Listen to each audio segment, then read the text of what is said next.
Greetings, everyone, and thank you so much for coming to our operator meeting today. My name is Hannah Hickham, and I'll be your host. I don't believe we have any announcements, although I can be corrected if necessary. So I think we'll move straight on to Rule 1105 flow chart, and that is Elise Whittington who is presenting that. Elise, I believe I made you a co-host, and you should be able to unmute yourself. And if you would like to share, you can, or if you sent me something, I will check my email real quick.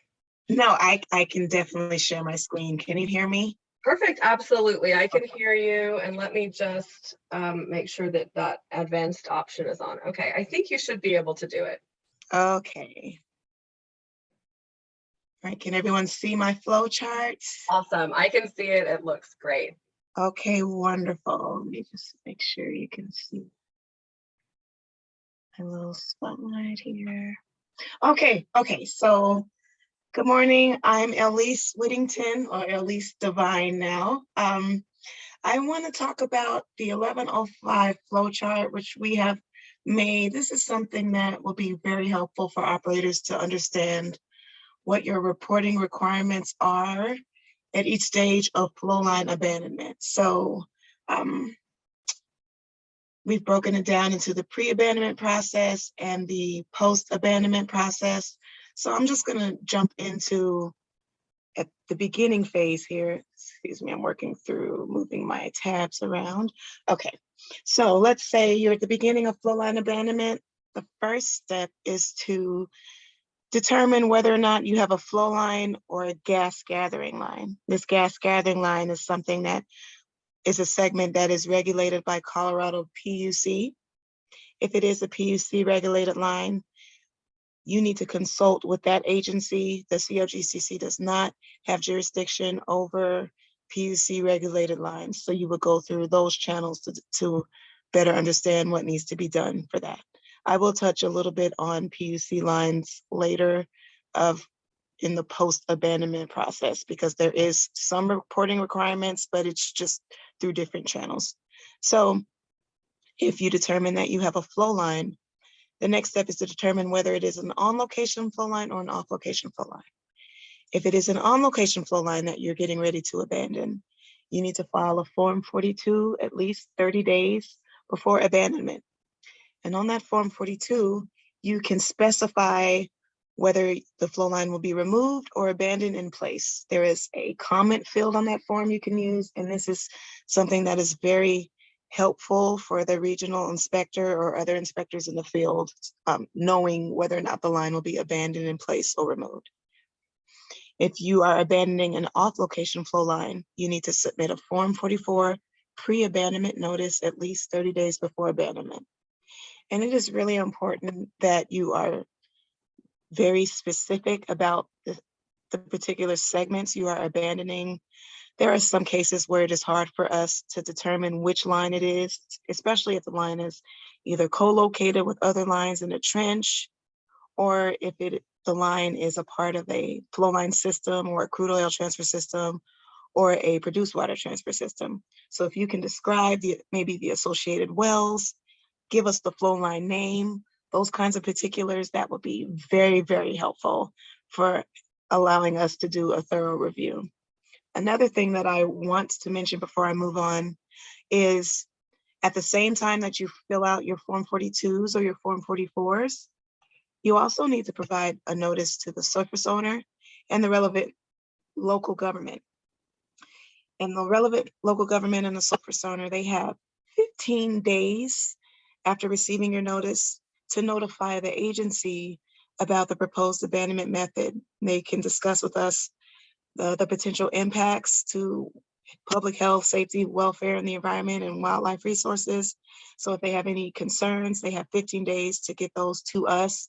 We'll discuss those with you and try to come up with an amended strategy for abandoning those flow lines.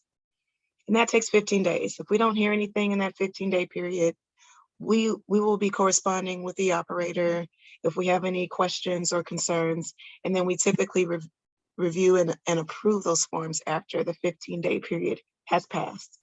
So we ask, please, in the case of the Form 44 pre-abandonment notice, please do not commence abandonment until that notice has been approved, just to make sure we've got all the comments in and everything has been addressed. So back to off-location flow lines. If there are some cases where you may abandon in place or completely remove the line. If you're completely removing the segments, no justification is required. We prefer that lines be removed in their entirety, so you don't need any additional documentation there. But if you are abandoning in place, even if you're abandoning just some portions of the line in place, we ask that you provide justification. If you look at Rule 1105 D2, there's a series of justifications for abandoning in place. For example, surface owner may want you to do so, federal government may desire it, or the line may be co-located with other lines, other active lines in the same trench. Flow lines may run near a body of water or right of way or something to that effect. In our rules, we've covered that. So we're asking, if you desire to abandon in place, please give us maps that show and that support the reason for abandoning in place. You can also attach your surface owner agreements to the Form 44, any other documentation about wildlife or eagle nesting or migration, any kinds of those things. We would love to see that documentation, and that will help expedite the review. One thing that we do tend to see is when operators are abandoning in place, they may choose to do so due to seasonal crops, and they would cite Rule 1105 D2, which basically says that removing the flow line would cause significant damage to vegetation. We want to note that this particular rule does not explicitly qualify seasonal crops as protected vegetation.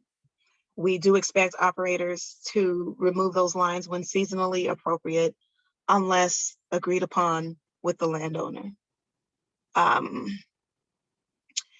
Another thing I want to note is that if there is a case where you need to move your flow line abandonment dates, please, it all depends on how many days, I'm sorry, clicking random things. It all depends on how many days the date changed. So if you want to push your abandonment out 2 days, 3 days, an email to the integrity inspector is sufficient, and also make sure you notify the local government. But if your date change is greater than 5 days, we ask that you submit a Form 42 update in the case of on-location flow lines. And in the case of off-location flow lines, just submit a new pre-abandonment notice. And send us an email as well, so that we can either withdraw your existing form or push it back to draft if it hasn't already been approved. So that's the pre-abandonment process. Moving on to the post-abandonment process. Okay, let's say you've abandoned the line. Now I wanted to touch back on gas gathering lines, because although we do not regulate the abandonment of those lines, gas gathering lines are to be registered via Form 12 as a part of a gas gathering system. So if your system has already been registered, the only thing we ask you to do is to submit a Form 12 annual report of changes by May 1st. And this change report will encompass all of the changes that were done in the previous year. There are cases where you may have GIS data for those systems. Feel free to submit those for those previously registered gathering systems. Otherwise, a layout drawing will suffice. If you have abandoned an on-location flow line, submit a Form 42 within 90 days. If this flow line was abandoned, and it was abandoned in addition to abandoning its associated well, and there was a pressure test done on that flow line, please submit that pressure test on the Form 6 subsequent. If you have abandoned an off-location flow line, we're expecting you to submit a Form 44 post-abandonment verification document within 90 days.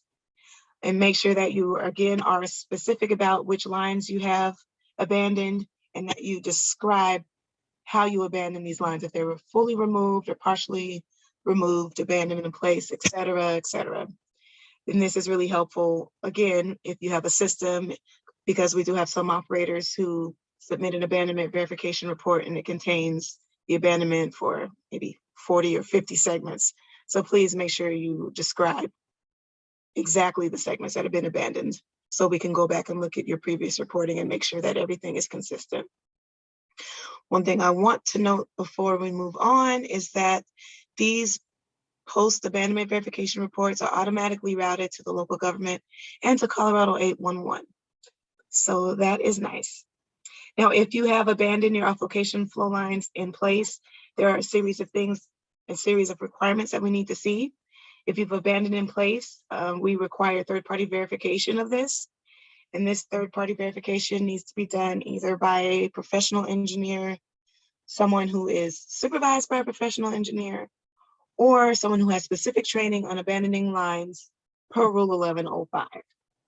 We also need to see updated GIS files, and we need to see pressure tests that were conducted within 12 months of abandonment, or in the case of your line, if it was shut in for 2 years or so, please just give us the most recent pressure test that was run. If your lines were completely removed, we still need to see GIS files. We ask that you do not remove your line segments from your GIS data set, but that you instead just update the status to abandoned or removed. This helps the agency better keep track of what was once in the field. It's a good way for us to track the history of those particular flow lines. Also, we ask that you submit any pressure tests that were run as a part of abandonment. So that is the chart. It will be made available as soon as possible. It's already been sent to Chris Eisinger. So once it is uploaded, you will be able to find it on the Form 44 instructions page. Are there any questions? Hey, Elise, I was just going to mention that it has been posted. It is available on the Form 44 webpage. Wonderful, wonderful. Yes, yes, it's available, Form 44 instructions. Thank you. Any questions about the chart or? Awesome, guys. Thanks, Elise. We're going to take the questions at the end just so that we can move in, but thank you so much. It was a great presentation. And yeah, we'll get questions at the end. People can chat in their questions as they come to them, and that way they will be listed in perpetuity. We can answer them with the best possible answer. Next up, we have Steve Wheeler, and let me just pull up his presentation real quick and we'll get started. And thanks, Elise. Great job. Let's see, spells right here. Sorry for my text message noise if y'all heard that. All right, now let me just.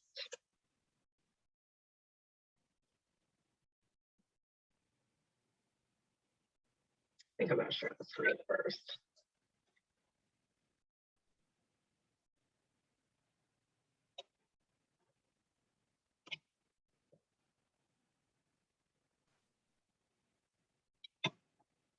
All right, Steve, are you able to unmute yourself? Yeah. Awesome, and I can hear you well, so take it away. All right. Thanks for running the show. Appreciate it, by the way, Hannah. Good morning, everyone. I'm Steve Wheeler. I'm actually Elise's counterpart in the Integrity Engineering Group. I'm going to speak to you all about our annual flow line and tank-related spills report. This is something that I've done for, I think, like the last 3 years. So kind of same song, different dance, so to speak.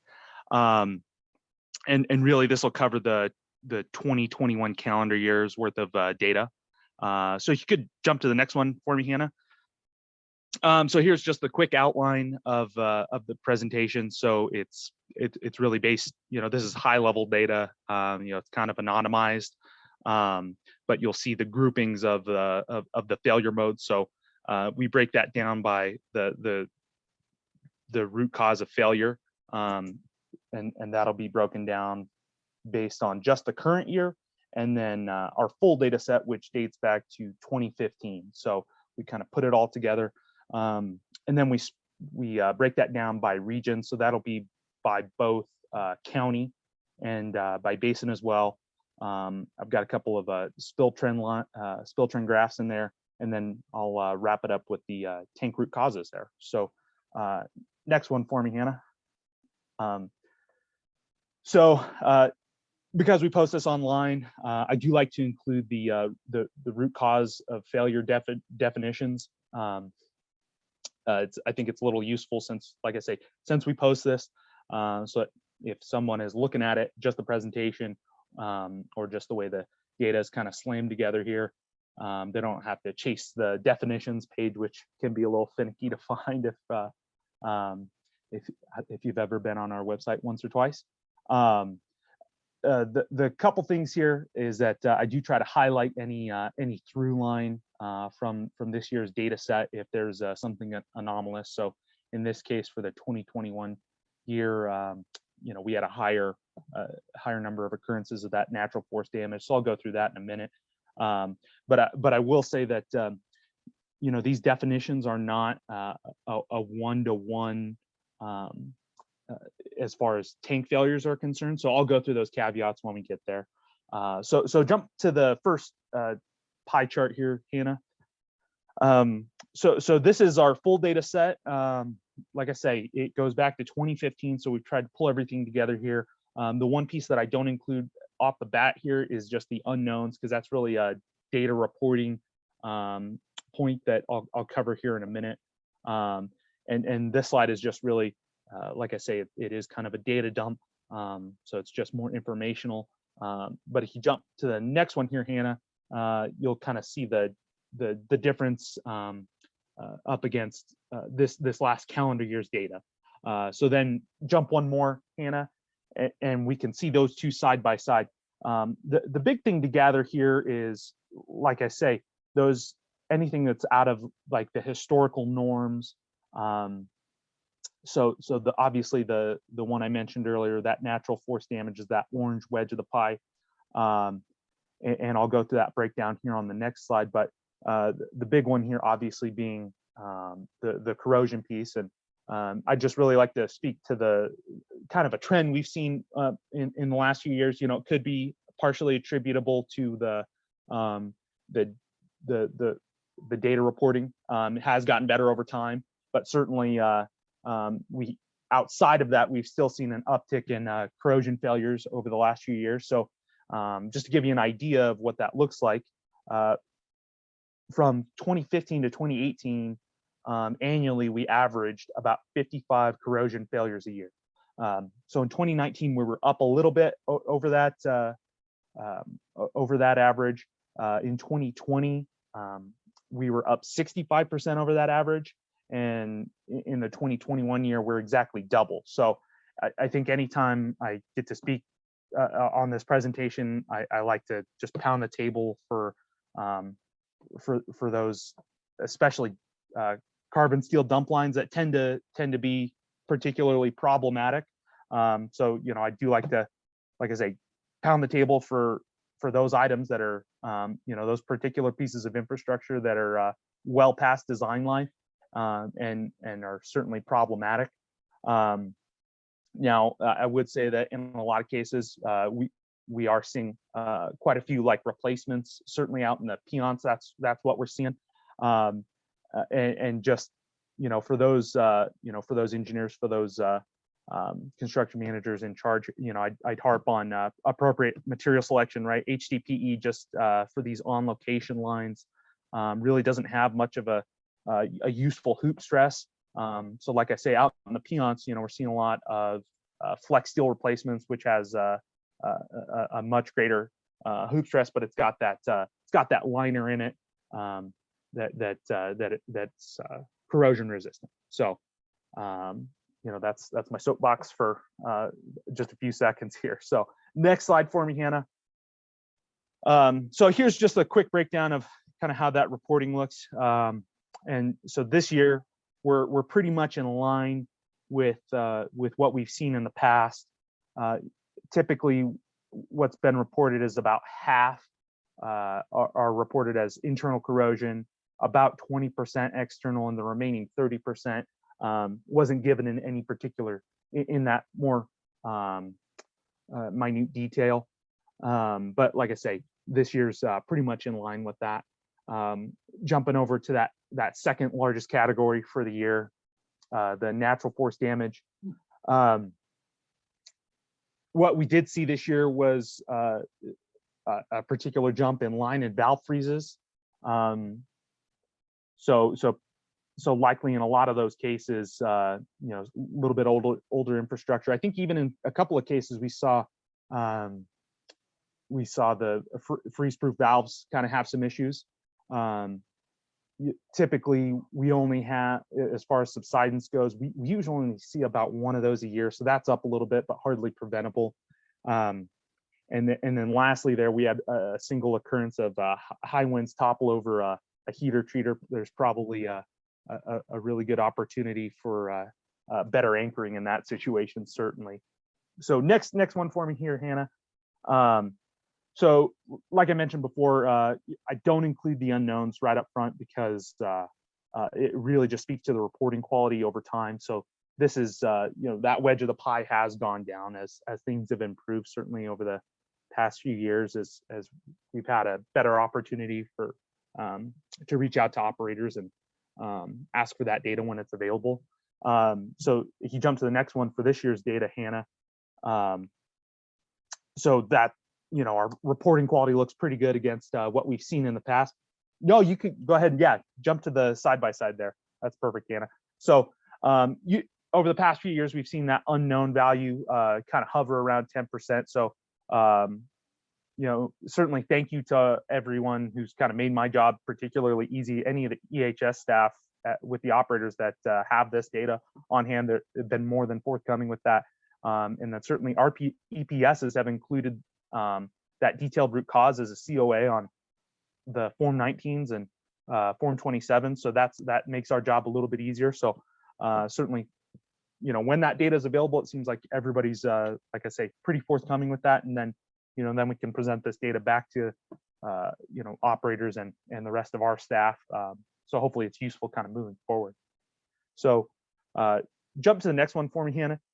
Here's just a quick, this is one of those big data dump slides, not necessarily super useful as far as a presentation goes, but it is kind of a, just for full disclosure, here's the tallies as they stand. Obviously, we're gonna see, high number of occurrences, based on where the most production is, certainly, like I say, in Garfield, Los Animas, Rio Blanco, that, et cetera. So when we look at this year's data on the next slide, Hannah, there's nothing particularly out of the norm historically, outside of the volume of corrosion failures, like I mentioned on the front half here. That certainly has grown over time, but if we jump to the next one and we see the breakdown by basin, that last year's data showed that the Piceance Basin had a higher number of occurrences of corrosion failures compared to the DJ. And this year kind of settled back down with the data. So other than the volume of those corrosion failures growing in general, nothing particularly out of the historical norms here. So the next slide here, Hannah, is just to kind of round that out. It's the full data set broken down by basin. Like I say, these big data dumps, they don't add a whole ton of value as a side-by-side with the with this year's data, unless there's something way out of whack with the historical norms. But like I say, we'll post this online, so it's good to have this data if anybody wants to track it over time compared to see what it looked like last year. So jumping to the next one here, Hannah, is our trend data over time. So like I say, the corrosion volume, the volume of corrosion spills has grown over time, but certainly the trend is still down. So there's no need for gloom and doom type of situation here. Like I say, we're up from a numerical standpoint compared to the number of spills last year. But like I say, the spill, there's nothing, there's no need for alarm bells, I guess, from a trend standpoint. So jumping to the next one here, Hannah, is just a quick side-by-side of that breakdown of the flow line spills versus those tank spills. And I think the only thing I really want to talk about here is, that we do pull apart that data so that, these counts are mutually exclusive. So Really, when we talk about tank or flow line spills, we really are speaking to the point source of the spill. So like I say, there's no bleed over in any of these counts. And then as far as like that beginning of the year spike, I think that, that's particularly attributable to those natural force damage type of failure modes. This is pretty much in line with what we've seen historically, where we go through that freeze thaw cycle, and then really the data discovery doesn't come around until that thaw cycle comes about at the after the beginning of the year. We kind of make it the predominant way through winter there. So like I say, pretty much in line with the historical norms. But if you jump to the next one here, Hannah, I'll kind of speak a little bit about those tank root causes. Since we've added the tank maintenance standards, the 2 API tank maintenance, and then the Steel Tank Institute SP001, that's why we're really trying to capture this data, like I say, from last year and moving forward. I will speak a little bit about those caveats to our definitions. Excuse me. So we do make a little bit of an alteration to the that red wedge there, the equipment failure, and really the way we consider a equipment failure as it relates to a tank is that that would be like an upstream or downstream piece of equipment that failures, like a PSV blow off valve. Maybe it's it's a tank alarm that has a malfunction, and that leads to the tank being the point source of that failure, or the point source of the spill, excuse me.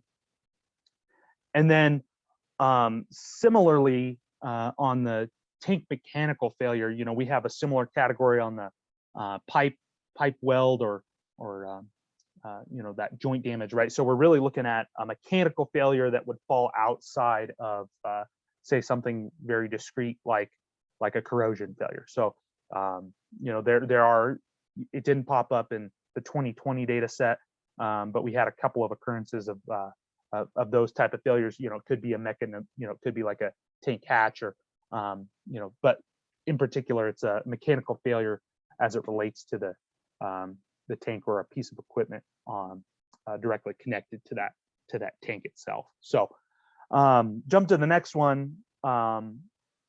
This reporting quality on tanks is pretty good. When we talk about these unknowns, there's always going to be some lower plateau that we hit as far as reporting quality. On the flow line side, certainly there's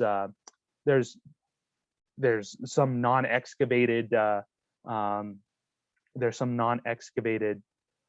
flow line spills that just that root cause hasn't come in on like a 19 supplemental at the time that we kind of pull this data together.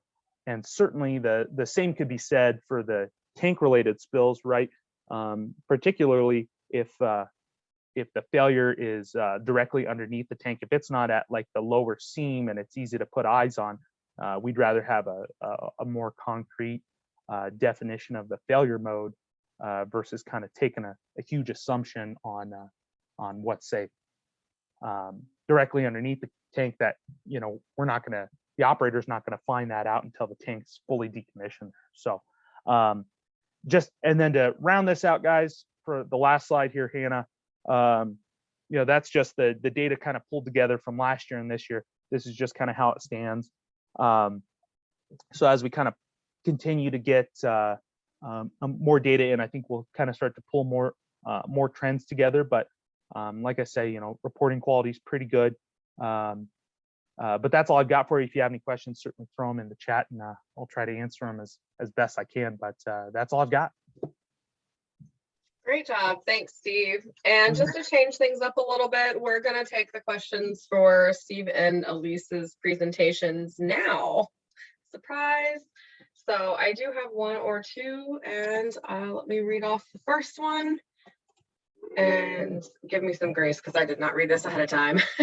The GIS attributes for the Form 12 do not include a status field, ? gas gathering system, GIS data. The GIS data will include the gathering line alignment, isolation valves, and these attributes. I feel like that is a statement and not a question. I can't find the question in that, so I'm just going to move on. The next question is, although status is not mentioned in the rule. Oh no, that is Elise also. Was that a question above? That was, yeah, that was a question about. Okay, I'm going to let you take it away.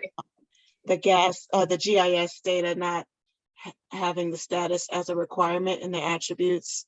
And my answer is, although the status is not mentioned in the rule, it is something that we do ask the operators to provide in their data sets, and they do a great job of supplying us with that information. So we do acquire that, even though it's not mentioned in the rule explicitly.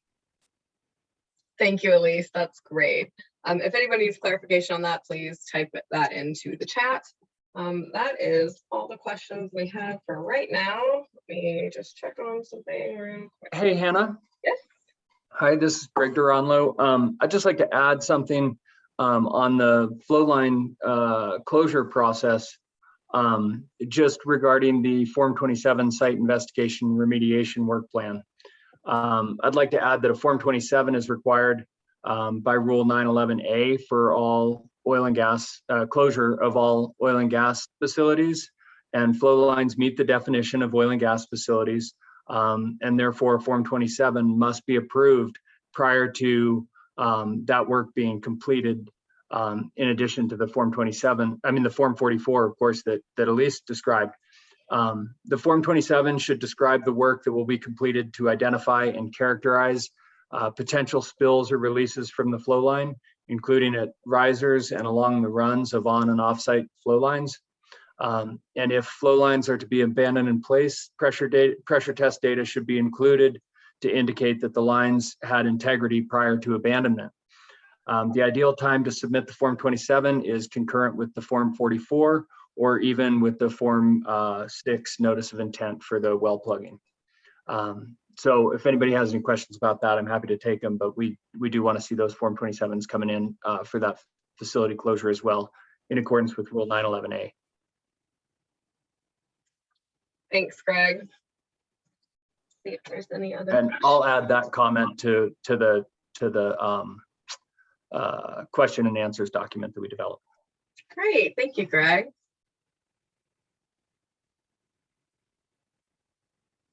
I'm just checking on something real quick, folks. Just bear with me.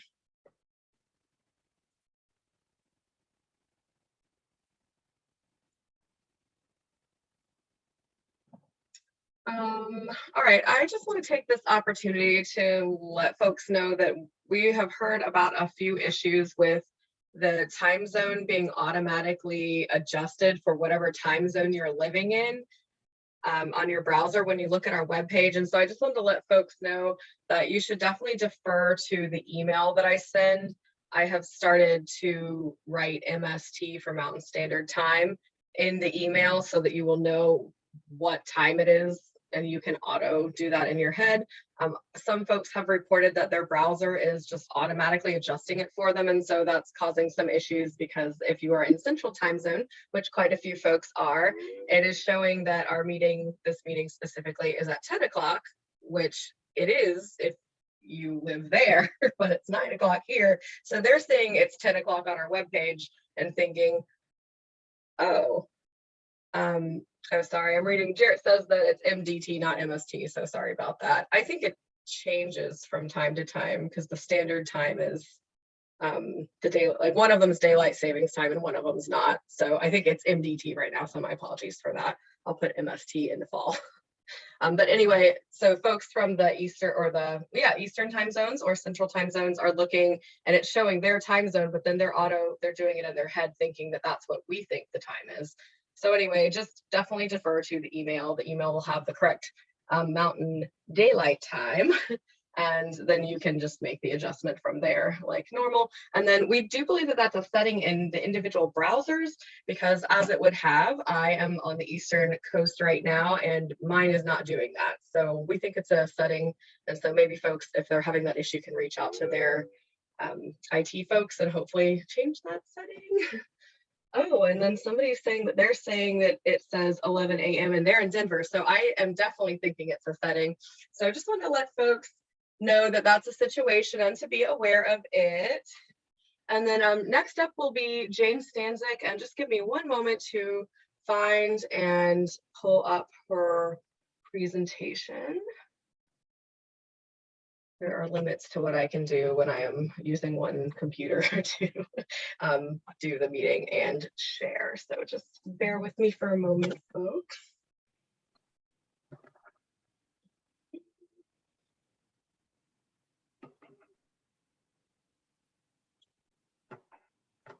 It looks like it hasn't quite come through.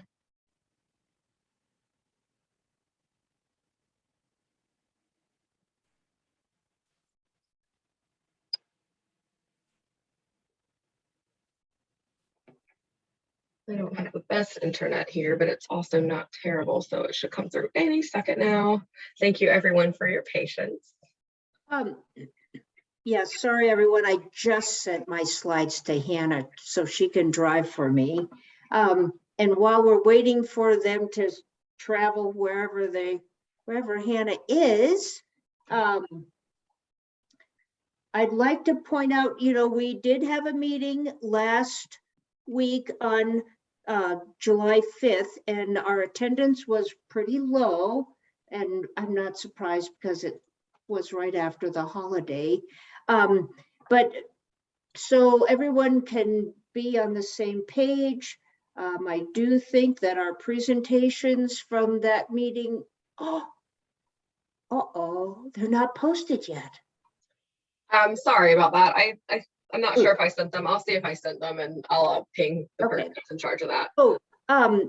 Just to let everyone know that the presentations included screenshots of the Form 1B and the Form 6A. Of course, they're not released yet. We're scrambling and working super hard to get them out to you, but I did do screenshots so you can go look at those, get an idea of what kind of information is going to be required and what those forms look like. So first, we'll get them posted on the website under the Industry Operations Meeting Archive, which is on the Operator Guidance page. Hannah, did you get it? I'm not seeing it. Could you drop it into the chat? Sometimes it comes through a little quicker in the chat. Uh-oh. Hannah. I believe that you sent it. Computers are funny. They're evil. Well, just don't let them hear you. Oh, sorry. So what am I doing? Just drop it into that chat that we've been on. You can just drag and drop it from the file. Sometimes they come quicker in there. I've been refreshing constantly, and I'm not seeing anything yet. Okay, I'm so sorry. Sorry, everyone. Okay. I know time is precious. Is it there yet? Oh. Okay, I just got I think it just came in, so give me just a sec to pull it up. Thank you, Hannah. Hate to put you on the spot. Of course, no worries. I love to be put on the spot. You do? Yeah, it gives me time to practice for being put on the spot. Sorry, I'm a nerd. All right, let me see. First, I have to share.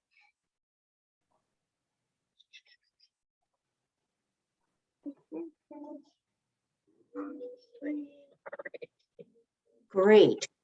I'm beginning. All right, Jane, take it away. Thank you, Hannah. Good morning, everybody. I'm Jane Stanzik, and I've just got some updates on our implementation of the new financial assurance rules. So next slide, please, Hannah. So the Form 1B, the annual registration, and it includes the mitigation fee, is going to be ready for beta testing tomorrow or the next day. Remember, and again, when we get the presentations for the July 5th meeting posted, you can go look at the screenshots, but the well list and the mitigation fee calculation is 100% automated in this form.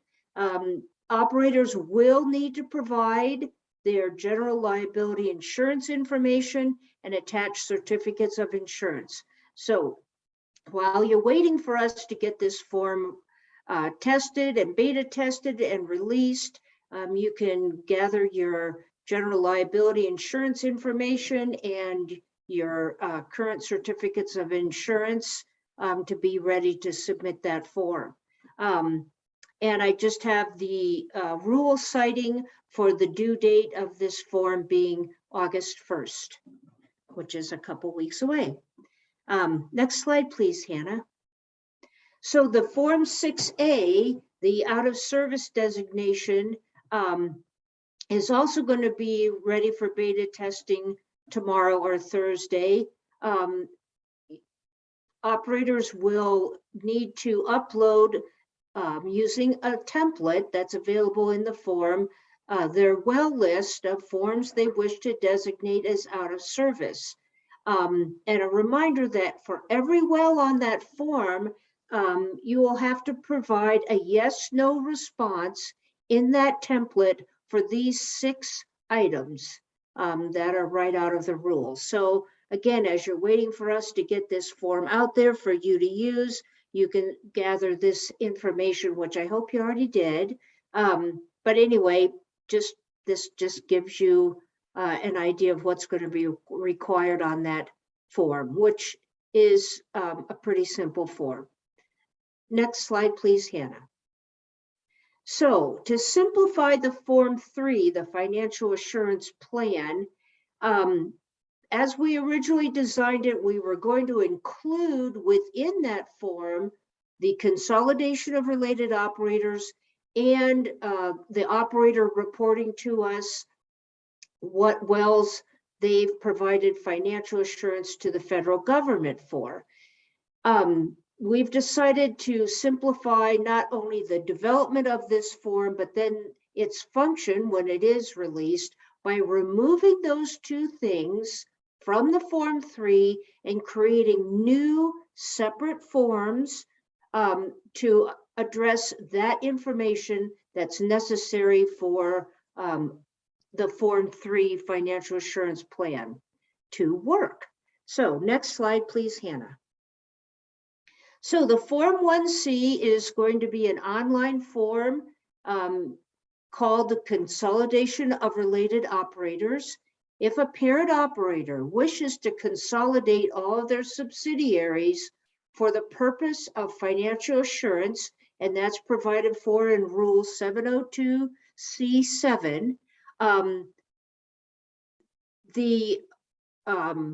the Form 3, your financial assurance plan, will be submitted by the parent and will automatically include the production and the wells of the consolidated subsidiary companies. So the parent operator will need to file this new separate form, the Form 1C, prior to submitting their Form 3, so that those related operators and their wells and production are all pulled together for the Form 3. This Form 1C will be ready for beta testing Thursday or Friday of this week. Next slide, Hannah. So I got some screenshots of what the Form 1C looks like. It's an online form, but it'll require your web form login credentials. Next slide, Hannah. When you log in, you'll come to this kind of a dashboard.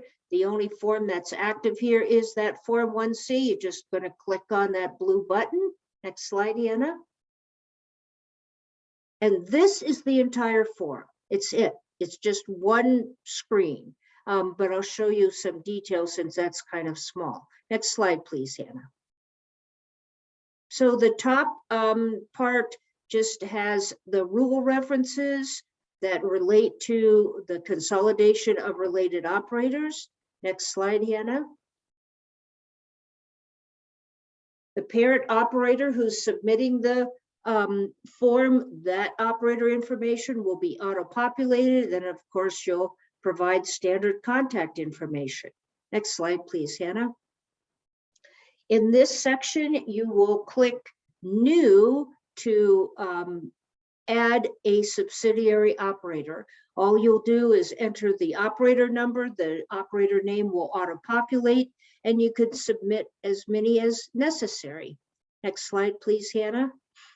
The form will display any existing subsidiary operators so that you can remove them if you wish to, and you'll just submit another form. So, right off the bat, this is going to be blank for everybody. Next slide, please, Hannah. Well, that's the end of that form, actually. That's how simple it is. Pretty quick and easy, and it'll update our database with that relationship between a parent and a number of subsidiaries, and that in turn will feed into all the automation within the Form 3 financial assurance plan. So that form only applies to a parent operator who wishes to relate with subsidiaries. So for a lot of operators, you won't need to use a Form 1C. So the Form 3B is being created in our new eForm system. And again, in order to exclude wells that have federal financial assurance from all the automated calculations in the Form 3, those wells have to be identified. So the operator, the form is automated to some degree. A complete list of all the operator's wells will be provided. And the operator will, in a template, and the operator will just provide the amount of federal financial assurance for any wells that applies to, and then submit the form. I'll mention, since we just talked about consolidation of subsidiaries, the only form that applies to is the Form 3. So in this case, for a Form 3B to identify wells with federal financial assurance, the subsidiaries will need to submit their own. Let's see, well, here's just the rule reference that addresses the whole exclusion until October of 2023 of any wells for which the operator has provided or will provide financial assurance to the federal government. Next slide, please, Hannah. So I've just got some screenshots of what the Form 3B is going to look like. Operator information auto-populated. You put in some contact information. Next slide, please, Hannah. On this page, when you click on download the well list template, it will be auto-populated with all of the wells for you as an operator. And then afterwards, it'll total up everything from that when you upload that spreadsheet. So next slide, please, Hannah. This is an example of our testing data set. Obviously, it's not real, but this is what the template will look like. All your wells will be there, API number, well name, and well number. And if the well is one for which you have or will provide financial assurance to the feds, you'll enter the amount here. If not, you will leave it blank. And then there's just some instructions for determining the amount to enter for the federal wells. So if the federal bond covers more than one well, it's a bond for a lease or for a unit, you're going to enter the amount apportioned to each individual well. Same thing if it's a blanket bond, whether statewide or nationwide, you'll enter the amount that would be apportioned to one individual well. If the well is covered by multiple bonds, you enter the sum. And if there's no federal financial assurance for a particular well, one of your wells on the list, you just leave the amount field blank. Next slide, please, Hannah. Oh, and then this is just the last section of the 3B. It's just the signature and certification. Actually, Hannah, can you go back one, please? Oh, can you go back another? Am I going forward? Is this right? No, you're going good. Okay, You're good. This is where I need you to be. I jumped over the fact that the operator needs to check this box that you're certifying that you have or will provide financial assurance to the feds for any wells you put an amount in on that spreadsheet. Okay, now you can go forward, Hannah. Next one. Great. Oh, no. Yeah, nice. So to talk about the Form 3, which of course we're trying to get ready, and the due date, the rules 702B breaks out the due dates for operators' financial assurance plans, their Form 3s, according to the number of wells they operated on April 30th, 2022. So we've created and published now, posted on the website, a list so everyone knows how many wells they had on that particular day. So you may have noticed this brand new notice on the homepage, and it has, it has a link to an Excel spreadsheet. So if you just click on that link, next slide, please, Hannah. It pulls up this list of all the operators in the state that have wells. It has the operator name, and the list is sorted right now when you pop it open alphabetically by operator name. Has the operator number, has the total well count, and then it has a breakdown of how the total, the makeup of that total. And so there's two tabs on the spreadsheet. This is the first tab. It's the operator well count list. And the second tab, next slide, please, Hannah, are just some notes to tell you which statuses and designations are included in your well count, which are excluded. Again, in reference to the fact that the consolidation of operators does apply to the Form 3. Number 4 there under the notes, if you're a parent operator and you're consolidating subsidiaries, you will add up whatever wells are listed for you and your subsidiaries to determine which of these brackets of, according to the number of wells you fall into for the due date for your Form 3. And I realize that is like the most confusing sentence ever, but I think you guys can figure it out. And I think that's my last slide, Hannah. Indeed. Thanks, Jane. Great job.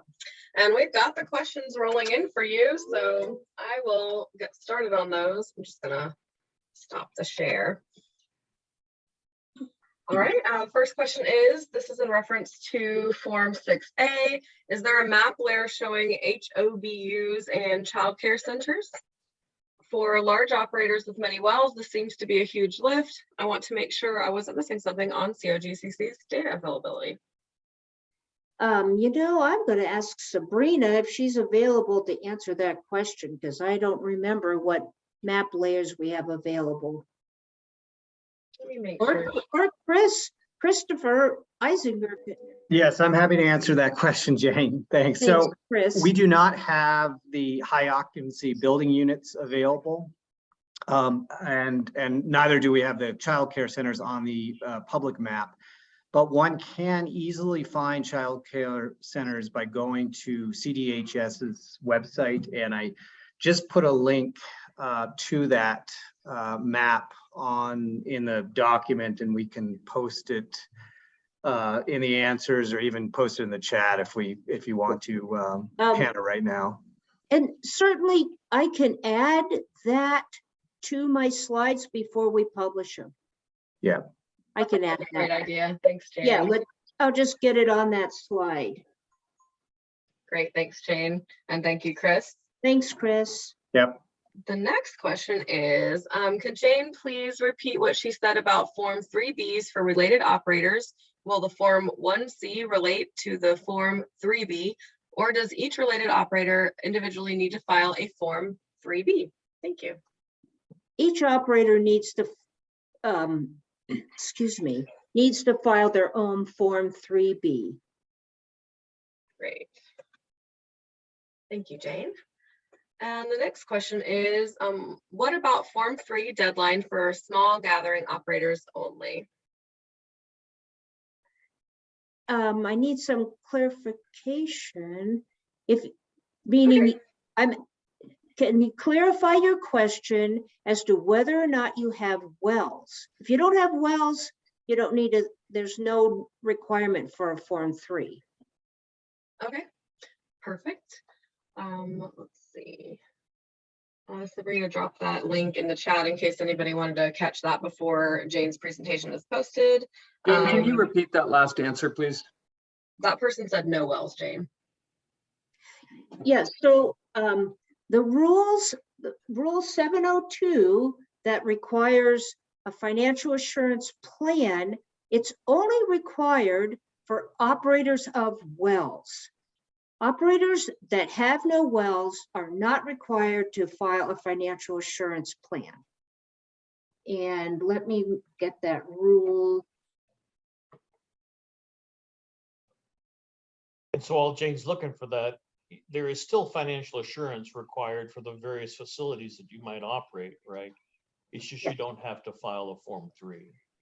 Yeah, so it's Rule 702, lowercase b, Form 3, financial assurance plan. Operators of one or more wells will file financial assurance plans. All right, great. Thank you, Jane. And thank you for the clarification on that question. And the next question is, are there any updates on Form 6A beta testing? I'll reach out to the testers later today. Perfect. Thank you, Jane. Individually. And, you know, back to Scott's comment about if you do not have wells, a plan is not required, but you still have requirements for financial assurance.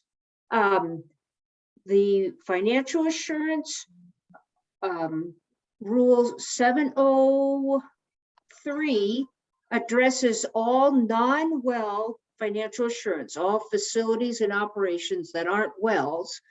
And those rules were revised in this financial assurance rulemaking. There's an increase in financial assurance for a number of different facilities, and operators need to provide that increased financial assurance by September 1st. And you just do that by sending financial assurance with an old Form 3 until we get the new Form 3A out. But you can contact the financial assurance group, Jarrett Ellis and Debbie Lutz, about how to do that. Great, thank you, Jane. And then did you answer the when will the Form 3A be available for changes to financial assurance? Start over. Okay, sorry, I thought you might have been answering that. When will the Form 3A be available for changes to financial assurance? Oh, after we get the Form 3 done. Okay, and sorry, that was the Form 3A they were asking about, and I have know. another question also asking about that. So I know we're scrambling. The new Form 3 is the financial assurance plan. We've delayed the due date because we did not get that form out by July 1st. We hope to have it out by the end of this month, early August. As soon as we're done with the development of that, we'll develop the Form 3A, which will be the new financial assurance performance bond form. The reason we prioritized it that way is that there's a workaround. We have in existence the old Form 3, which is how operators convey their financial assurance to us, and they can still use that. And if you have questions, Jarrett Ellis is your man. All right, great, Jane, thank you. I'm not seeing any other questions right now, but we'll give folks a chance to type them in. I've got here all of the upcoming meetings. I'm free to mark your calendars if you aren't aware of these, or just a reminder if you have heard of them. And then if you want to be added to the list that I send out, this meeting invite, please email me at that email address right there. And I will add you to the list. I'll probably be doing list additions on Wednesday all at the same time. So if I don't get back to you immediately, I will soon. And then I'll be sending out the invite for next Tuesday's meeting on Thursday or Friday. And we'll just give folks another minute or two. And so, you know, I'd like to apologize, folks. I did not realize that we were behind in getting materials posted to the website for our weekly operator meetings. We will make sure to get caught up. The whole point of these is that for you to have reference to what we talk about in these brief meetings and can go back to it and have resources to help you. And gosh, I didn't know they hadn't gotten out there. So we'll remedy that today. Sorry about that. I know I sent it to her a little bit late, probably on like Wednesday afternoon at like 5:30 or something. Oh. And then I think there might be some vacation overlap there. But Yeah, Chris said that he can get to it right now. And then as soon as I get the Zoom uploaded, the Zoom takes, I don't know, like an hour to do its little configuration situation after this meeting's over. So I can probably have that. I can probably come back around 12 and make sure that that gets up to the place where Chris can upload that. And so Chris, I'll just ping you when that's ready so we can get those up at ASAP today. great. Thank you, Chris and Hannah. And the questions always take me a little while. I don't think I've got questions from 2 weeks ago, so sorry about that. But Well, if anybody just needs getting the presentations up. Okay, anybody that needs the presentation immediately, if you reach out to me, even if it's not posted on the website, I usually do have access to it and I can just send it to you. And same for the meeting recording. One or two folks have reached out saying that they needed it and I've just given them the access to download it for themselves. So it can be available if you need it immediately before we're able to get it up, just ping me and I can send it to you and get you access. And it looks like we don't have any questions. I think we're going to go ahead and wrap things up. Thank you so much, everybody, for being here today. And hope you all have a wonderful day. Thanks. Thank you, and Hannah. Jane and Thank everyone. you. Bye, everybody.